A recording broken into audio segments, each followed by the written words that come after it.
इस कार्यक्रम के प्रायोजक हैं स्वागत इलेक्ट्रॉनिक्स, कैलाशपुरी मोड़, मुगलसराय, चंदौली। की आज्ञा हो तो मैं उन्हें भोजन खिलाऊं अपने हाथों से बनाकर। पंडित जी ने कहा, देखो आपके मन में संत को भोजन कराने की इच्छा जागृत हुई है, अच्छा है, सतुगुण है, आप अवश्य कराइए, लेकिन कामना से नहीं, निष्कामना से। जब भगवान ने कह दिया, नारद जी ने कह दिया, वो संतान सुख कहां, आप उनको भोजन कराओ पर कामना मत करना। ब्राह्मणी ने सुंदर रसोई को साफ किया, चौका लगाया, बर्तन साफ किए, स्नान किया, सुंदर सुंदर भोजन बनाए। संत जैसे ही दरवाजे के निकट आए, हाथ जोड़ करके खड़ी होगी, आओ महाराज पधारो। आसन बिछा दिया, पैरों का प्रक्षालन किया, हस्त प्रक्षालन कराया और भोजन की थाली सामने परोस दी। भोजन की थाली। संत ने एक रोटी खाई, कहा बेटी तेरे एक पुत्र होगा। दूसरी खाई, कहा बेटी तेरे दो पुत्र। तीसरी खिसकाई, चौथी, पांचवी, छठी, सात रोटी खाई। संत ने कहा बेटी तेरे 7 पुत्र होंगे। आशीर्वाद देकर के संत चले गए। उसी रात्रि में ब्राह्मण और ब्राह्मणी का मिलन हुआ। पहली साल में पहला, दूसरी साल में दूसरा, तीसरा, चौथा, 7 सालों के अंतर्गत 7 संतानें घर में हो गई। 7 बच्चे आ गए। प्रसन्नता की बाढ़ आ गई। प्रसन्न रहने लगे दोनों दंपति। एक दिन नारद जी महाराज आकाश मार्ग से जा रहे थे। नारद जी ने सोचा चलो चलकर देखते हैं पंडित जी घर में हैं या वन में चले गए। नारद जी नारायण नारायण करते हुए नीचे आए। घर में देखा कि पंडित जी तो जैसे पहले थे वैसे ही पाट पे बैठ करके पत्थर पे और भजन कर रहे थे।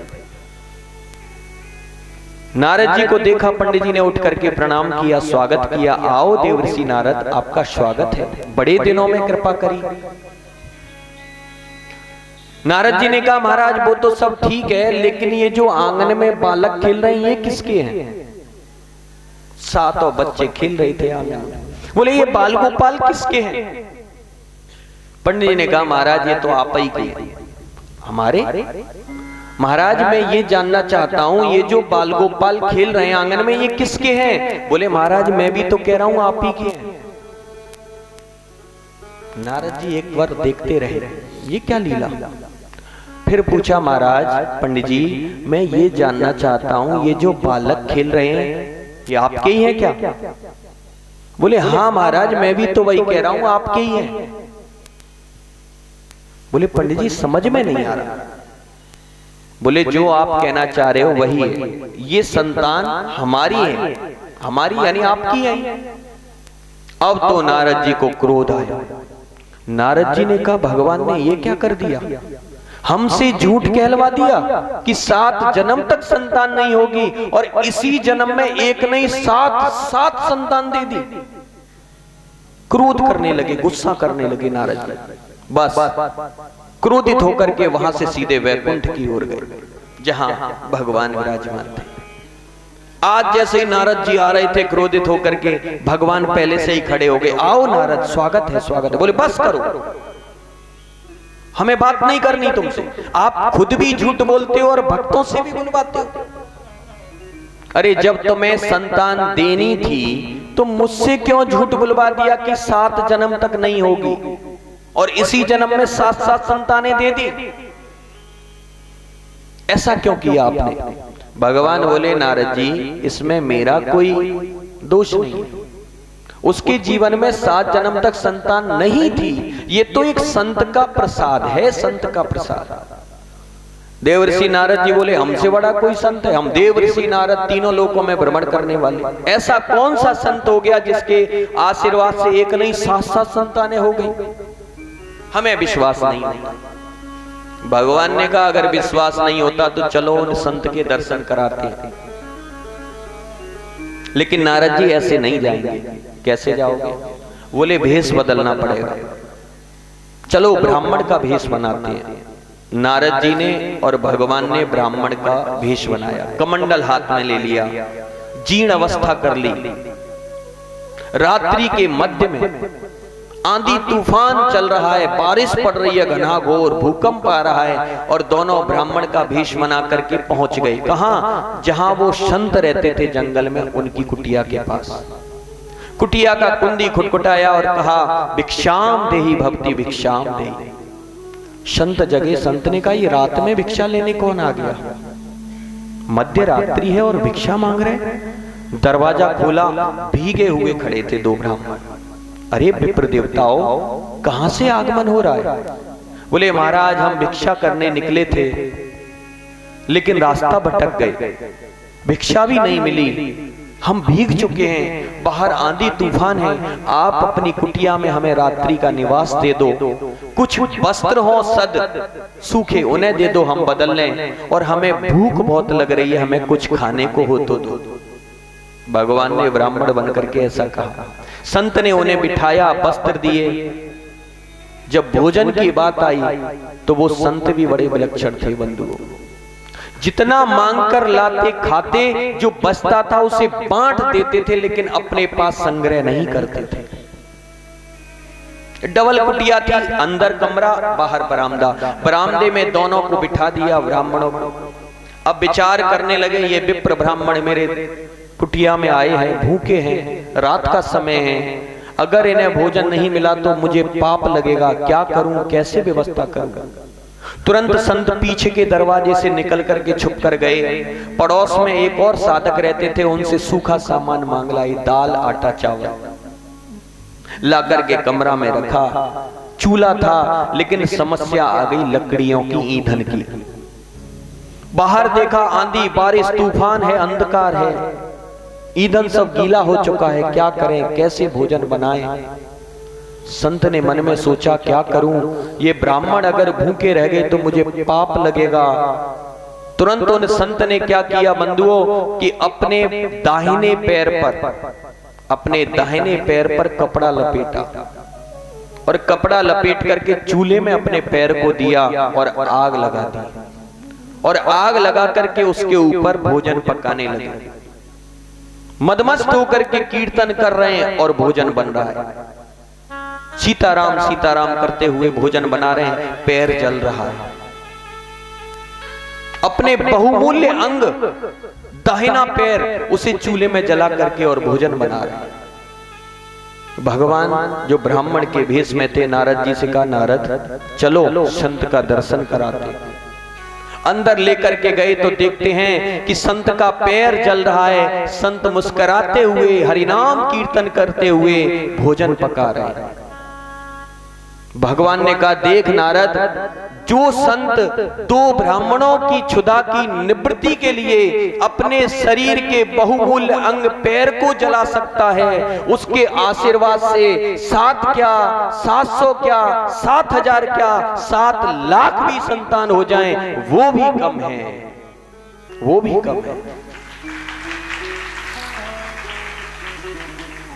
तो कछु न असंभव संत को, संभव है सब बात, कहे तो रात को दिन करें, दिन को करिए रात। जो भगवंत नहीं कर सकता बंधुओं, वो एक संत कर सकता है। इसीलिए भगवान ने कहा, मोह से अधिक संत कर लेखा, मोर वचन चाहे पर जाए फीका, संत वचन पत्थर की लीका। इसलिए जहां कहीं भी जैसे हो, आप संत का सम्मान करो, वेश का सम्मान करो। ओरछा नरेश की धर्मपत्नी गणेश कुबरी जी बहुत संत प्रेमी थी। रामलला सरकार को अयोध्या से लेकर के आई, ओरछा में विराजमान किया, साक्षात लेकर के आई गणेश कुबरी जी। एक बार कुछ ओरछा के जो लोग थे उन्होंने परिहास किया, क्योंकि संत प्रेमी थी बिचारी, संतों से प्रेम करती थी।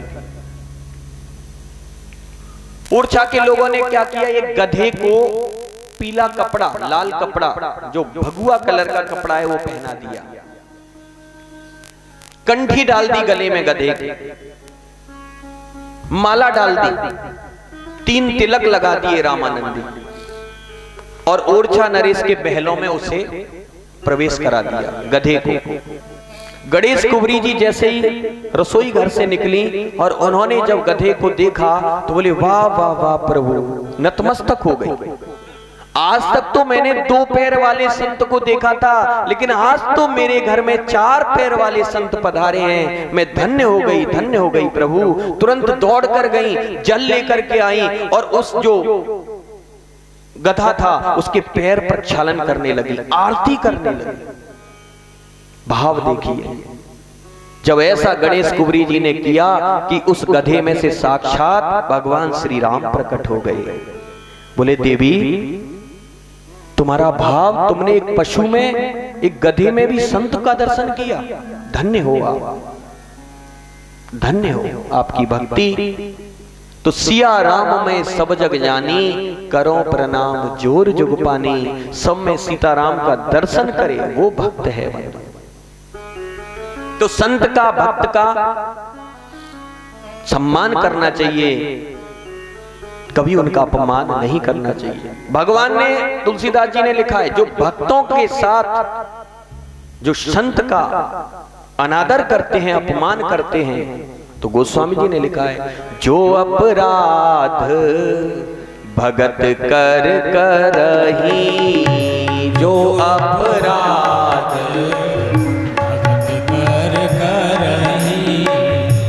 राम रोस पावक सो जरही, राम रोस पावक सो जरही, जो अपराध भगत कर करही।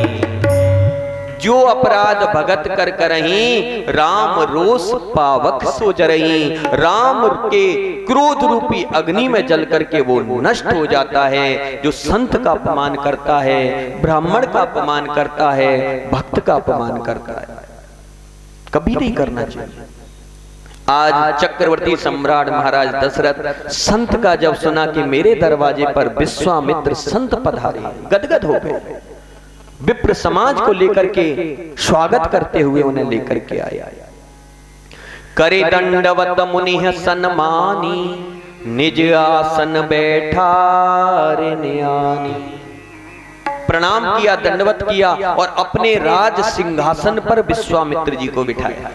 नीचे खड़े हो गए हाथ जोड़ करके, नाथ मैं चक्रवर्ती सम्राट महाराज अज का पुत्र दशरथ आपकी सेवा में हाजिर हूं नाथ, क्या आज्ञा है दास के लिए।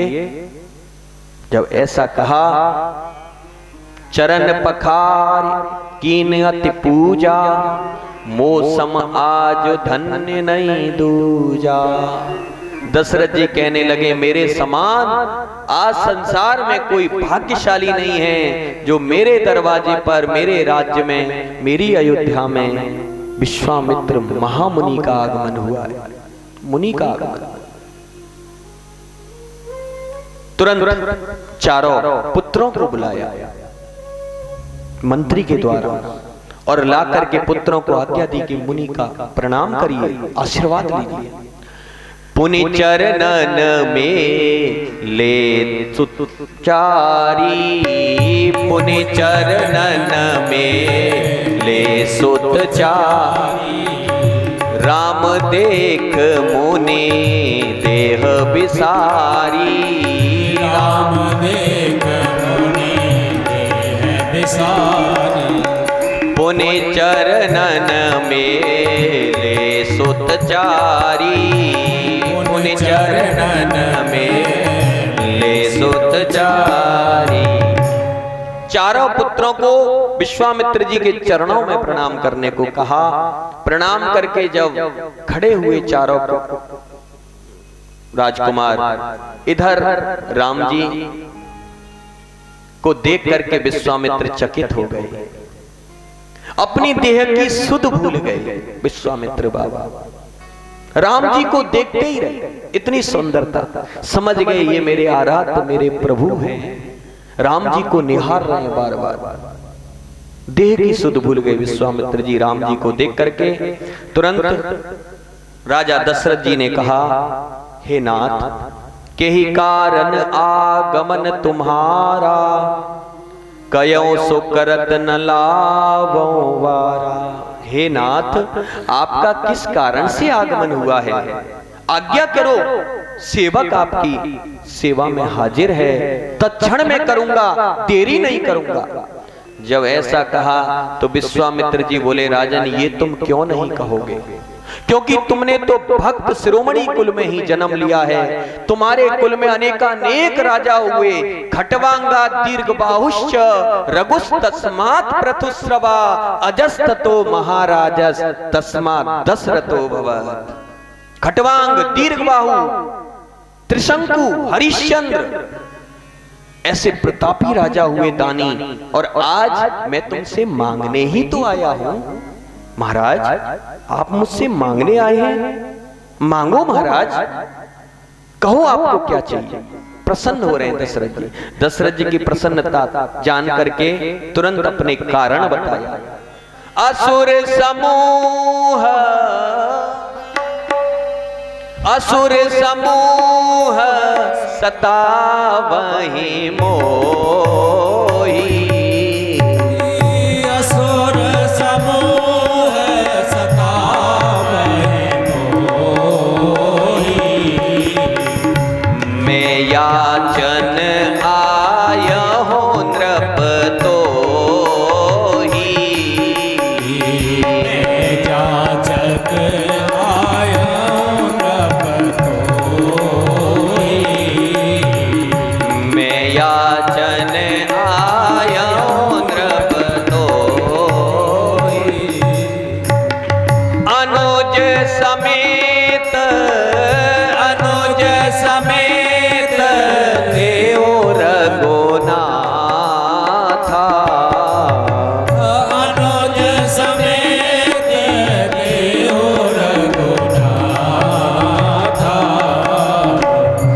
निश्चर पद में हो सनाथा। निश्चर पद में हो सनाथा। कारण पूछा, कारण बताया, किस कारण से आगमन हुआ। कहा, राजन जब मैं यज्ञ करने बैठता हूं वन में, जहां मेरा आश्रम है, तो राक्षस लोग, असुर लोग मुझे सताते हैं, मेरे यज्ञ को पूरा नहीं होने देते। इतना कहा तो चक्रवर्ती सम्राट राजा दशरथ ने कहा, महाराज मैं चलता हूं, मेरे जैसा वीर पुरुष कोई नहीं है, मैं उन राक्षसों से आपके यज्ञ की रक्षा करूंगा। विश्वामित्र जी ने कहा, आपकी जरूरत नहीं है महाराज। किसकी? बोले, अनुज समेत देहु रघुनाथा। मुझे अनुज लक्ष्मण के साथ राम को चाहिए, और मुझे भरोसा है कि ये निश्चरों का वध करेंगे और हम सभी ऋषि मुनियों का संताप दूर करेंगे।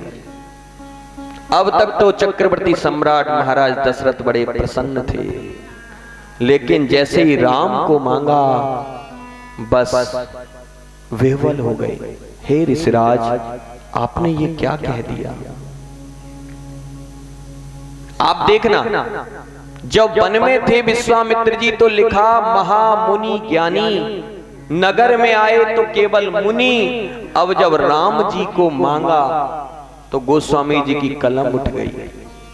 मांगना, अरे भैया, विश्वामित्र जी कोई संसारी वस्तु थोड़ी मांग रहे थे, वो तो अपने आराध्य भगवान को मांग रहे थे। लेकिन गोस्वामी जी ने कहा, नहीं नहीं, संत का काम मांगना नहीं है, संत ऐसे नहीं करना चाहिए, उसे तो आशीर्वाद ऐसे देना चाहिए। विश्वामित्र जी चाहे राम को ही क्यों ना मांग रहे हो, पर उन्होंने मांगने का काम किया है। कलम उठी और तुरंत लिख दिया। चक्रवर्ती सम्राट दशरथ जी ने जब सुना कि राम को मांग रहे हैं, कहने लगे, चौथे पन पायो सुत चारी। चौथे पन पायो सुत चारी। विप्र बचन नहीं कहो बिचारी। विप्र बचन नहीं कहो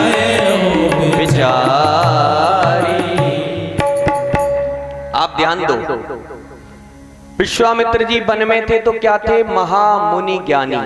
नगर में आए तो मुनि यानी दो विशेषण समाप्त। और जब मांगा तो क्या रह गए? विप्र वचन नहीं कयो विचारी, यानी संत भी खत्म। संत की उपमा भी, संत भी नहीं कहा कि संत वचन नहीं कयो विचारी, संत भी हटा दिया, केवल एक ब्राह्मण रह गए। तो यहां संतों के लिए शिक्षा मिलती है कि वन में रहोगे तो महामुनि ज्ञानी कहलाओगे, नगर में आओगे तो मुनि तब भी थोड़ा ठीक है कि चलो मुनि हैं, लेकिन मांगोगे तो विप्र रह जाओगे। विप्र वचन नहीं कयो विचारी, चौथे पन पायो सुतचारी। हे नाथ, चौथे पन में मैंने राम लक्ष्मण भरत शत्रुघ्न को पाया है। ये आपने क्या कह दिया महाराज? आपको जो चाहिए मैं दूंगा। क्या चाहिए? मांगो भूमि, मांगो भूमि धेनु धन को सा,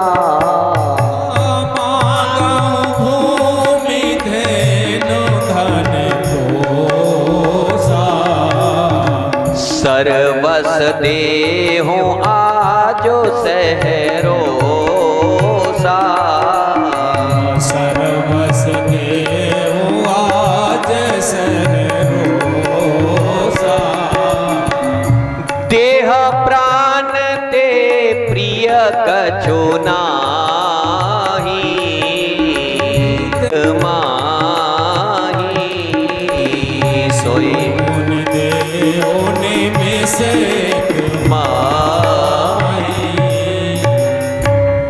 चक्रवर्ती सम्राट महाराज दशरथ ने विश्वामित्र जी के सामने हाथ जोड़ करके कहा, महाराज मांगो भूमि धेनु धन कोशा। आपको पृथ्वी चाहिए, भूमि चाहिए, मैं दे रहा हूं। धेनु माने गाय चाहिए तो मैं बहुत सब कुछ गाय दे दूंगा, सब भूमि धेनु।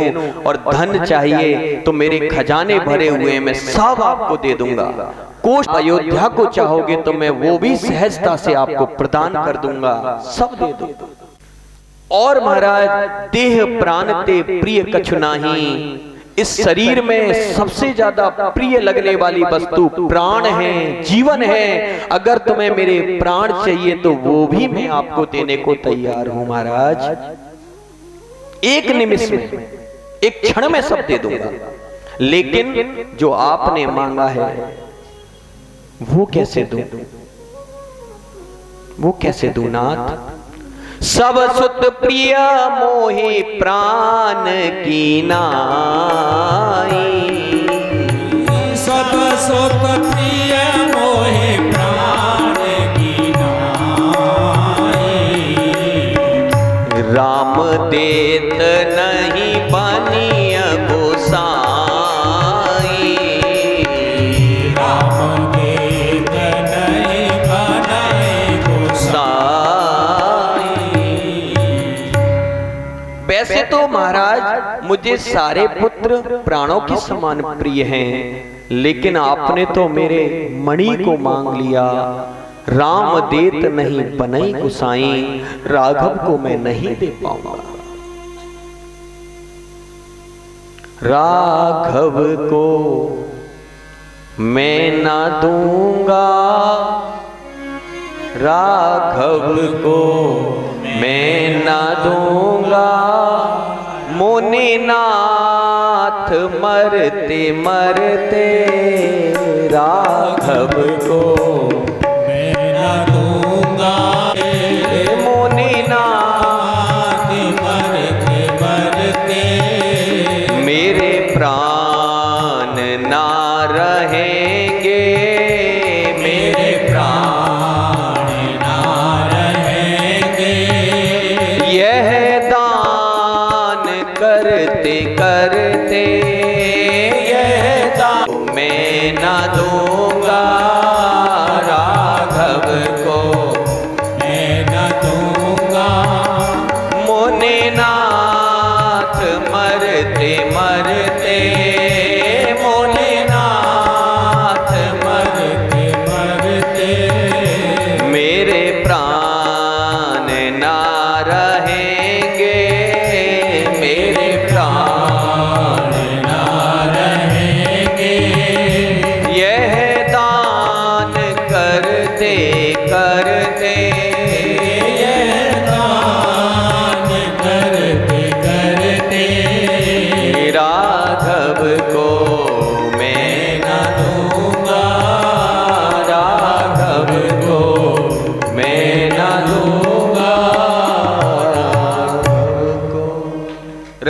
को मैं न दूंगा, मुनिनाथ मरते मरते मेरे प्राण ना रहेंगे यह दान करते करते।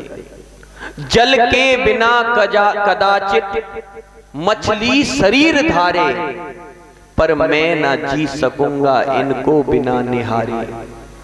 राघव को मैं ना दूंगा, मुनिनाथ मरते मरते।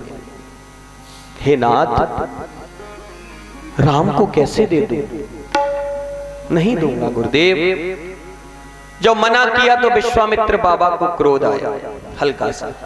ठीक है राजा, अगर नहीं देना चाहते तो हम जा रहे हैं। हम तो आए थे कि हम चक्रवर्ती सम्राट महाराज दशरथ के पास आए, वहां से कोई खाली नहीं जाता, लेकिन अगर तुम्हारा यही विचार है तो हम ऐसे ही चले जाते हैं। ये तो मैंने बड़ी विडंबना करी जो मैं तुम्हारे दरवाजे पर मांगने आया। अगर आज विष्णु से कहता मैं, चल देते छोड़ गरुड़ वाहन, शंकर से यदि विनती करता, हिल जाता उनका भी आसन। हे राजन, मैं विष्णु जी से कहता वो गरुड़ छोड़ करके चलते मेरे साथ, शंकर जी से कहता वो भी चल देते त्रिशूल और डमरू लेकर, पर मैंने ये बड़ी विडंबना करी जो मैंने आपके दरवाजे से मांगा। जब ऐसा कहा तो चक्रवर्ती सम्राट स्थिर हो गए। ये क्या हुआ, ये क्या हुआ?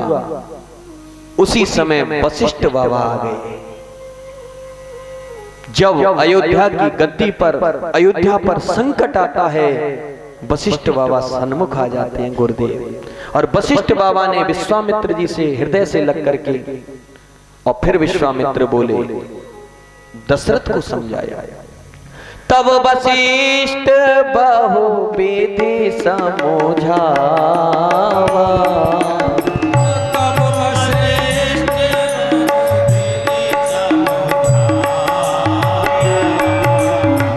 नृप संदेह नाश कह पावा, नृप संदेह नाश पावा। तब वशिष्ठ बहु विधि समझावा, तब वशिष्ठ बहु विधि